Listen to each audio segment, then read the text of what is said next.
Well, we kind of feel like we go home to East Tennessee for vacation. I have a horse that I'll go out and ride, or if I don't have time, I'll go rent movies and catch up on what I've missed. What's your horse's name? What is his name? Well, I didn't name him this, but it's Romeo. Romeo. So it's really, really classy when he's walking out to the field and he's like, Romeo, Romeo, wherefore art thou, Romeo? So now he just really unlovingly calls him horse. Yeah. Which kind of breaks my heart a little No, bit. it's not You as can call interesting. him. We definitely go to our own corners when we're at home in Greeneville, and most folks probably don't know this about me, but I really am an extroverted introvert. And there are just times when I like everything to be quiet and sort of remove myself from interaction. Well, my very favorite thing to do in the antique store here in Greeneville is to look through postcards, because a lot of times, that one doesn't, but a lot of times they will have a letter. And just like this postcard from Paris that we found, they'll have these letters written on the back of them. And I sort of like to be a little bit of a snoop and read whatever, Kenneth or whatever was writing to his girl when he was in Paris. And then when I'm at home, I love to read. That's like my guilty pleasure. I'm the kind of guy that gets like 4 books at a time and tries to read every single one. That's what I do. And then also, there's this creek up in the mountains where we live called Paint Creek, and I love to fish up there. We have to remind ourselves that that's not a postcard that we're looking at out of our front door. It really is the most beautiful spot in the world.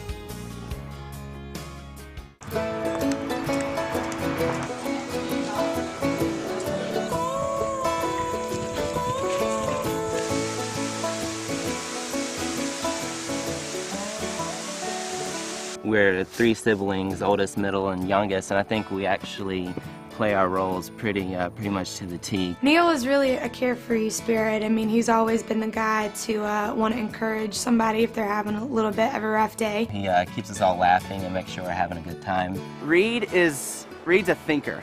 I'll say that about Reed. He's one of those guys who's like a mathematical person. And Reed just tries to keep everything on an even keel. He never really gets super excited about anything or is super bummed out. He sort of walks the middle line there. Kimberly and I are very much alike.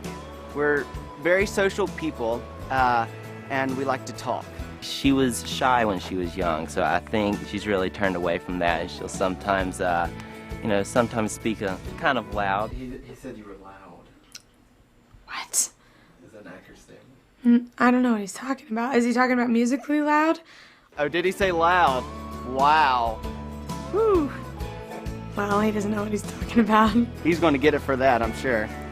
Did he also fess up to the fact that he likes to stir up a lot of trouble when we're home? Are you trying to get this on camera right now? Oh, perfect. Well, I'm loud until I'm home, and then I'm quiet. Reed and I are very protective of Kimberly. I like to think of it that no guy is good enough for her.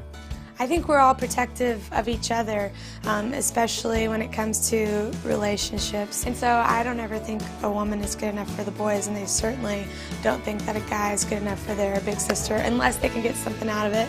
She thinks we just want to be protective because we want things from people who can give us things. Like there was this boy around here, he was a boot boy. He sold cowboy boots. And the boys were all gung-ho about that relationship if they thought they could get a free pair of boots out of it. It's not because of the boots that we liked him. It's because he was just a great guy. But she thinks it's just because we wanted free boots. That's not true. That's what she says. It's not true. Definitely are your stereotypical oldest, middle, and baby in the family. I don't think we're ever going to get used to like walking through an airport or down the street and somebody A, caring that we are there, and B, recognizing it.